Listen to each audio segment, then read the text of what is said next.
I think you have to realize I'm one of the A Street grads, right? So that was a very different time. Most of us had just arrived from Cuba, and the profile of the blend student was very, very different. Most of us couldn't speak English, and so we were trying to become part of the society and assimilate. And when my parents tell me I'm going to Belen and they tell me I have to take an entrance exam, I said, what? Wait, they don't have girls in that school.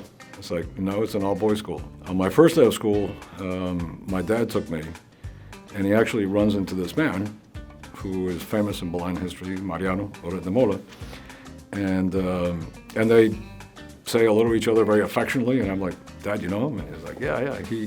He was a very good basketball player in Cuba, and my dad was a referee. And, and Mariano kind of took me under his wing.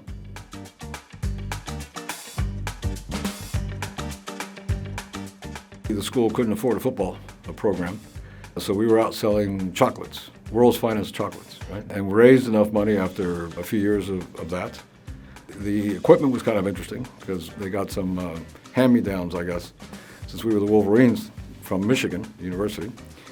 And the only problem is that they were designed to be used in Michigan, where it gets a little cold.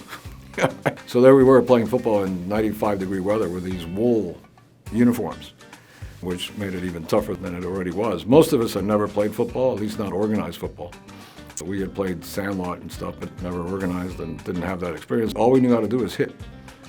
So every game we played, we could lose 40-0, but the other side left with a bunch of bumps and bruises because we could hit. But they just, the technique was never there because we never learned the technique. I used to be a receiver, and I came back into the huddle and I told the quarterback, I said, look, I'm open. By the way, I think we threw maybe 3 or 4 passes all year. We couldn't throw the ball. And I caught 2 of them for touchdowns. And I came back into the huddle and I said, look, this guy can't cover me. I can beat him, and I'm going to be open. So sure enough, he found me, threw the ball, I caught it, I ran in for a touchdown. And the entire Belen section of the stands emptied onto the field. The other side was looking at us like we're a bunch of weirdos. I hope they don't do this like after every touchdown they score. They're never realizing that this was the first time we'd ever scored a touchdown.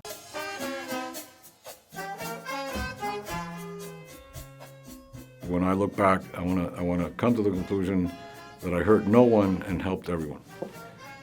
And I think that that's the teachings of the Jesuits. It's the teaching that I got in the school.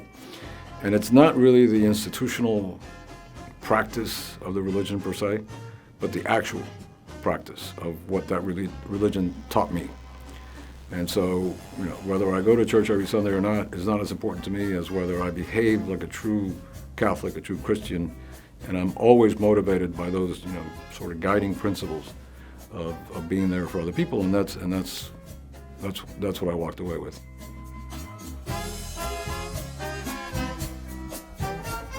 We refer to this as an alumni association, and to me it is much more than that. I think probably a better description would be a brotherhood association, a network association, because that's really who we are. Every school has an alumni association, but an alumni is just a person that got a piece of paper from an institution. To me, we not only get the piece of paper, but we get a lot more. And I've seen it through the last, we're coming up on our 50th year anniversary this year in 2003. And the friendships that I have maintained with really everybody.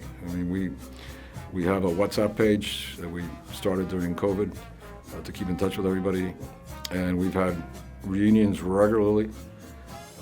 We are each other's doctors and lawyers and engineers and whatever else service we need, and not just with my class, but also with the broader family. I find that just about anything I've done in my life, there's always Belen people involved, and it comes with an instant sense of trust.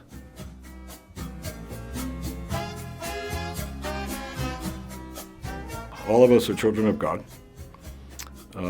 We should do everything within our power to help those of us that are less fortunate, particularly if you're fortunate enough to do so. And To me, that's what it's all about. I have an obligation to do that. I mean, I've been given a lot in life, especially during my time at Belen, to be able to get to where I've gotten, and I can't forget those that are less fortunate than I am. And my obligation as a man is to help others.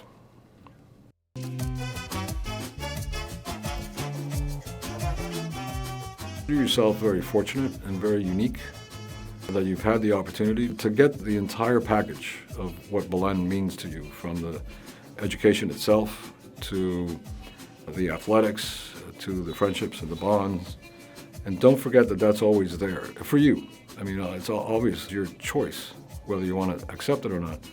But I think most of us do, and that's something that's there for you. And as you move on through life, you're going to find that they are part of your family. It's the old saying, you can make a lot of friends in your life, of a family first, but in this case, friends are part of that family. So they're not outsiders. Who can you depend on in your most challenging moments, in your most difficult moments? It's always going to be that guy that was sitting next to you in 10th grade, who is still your friend and still your brother.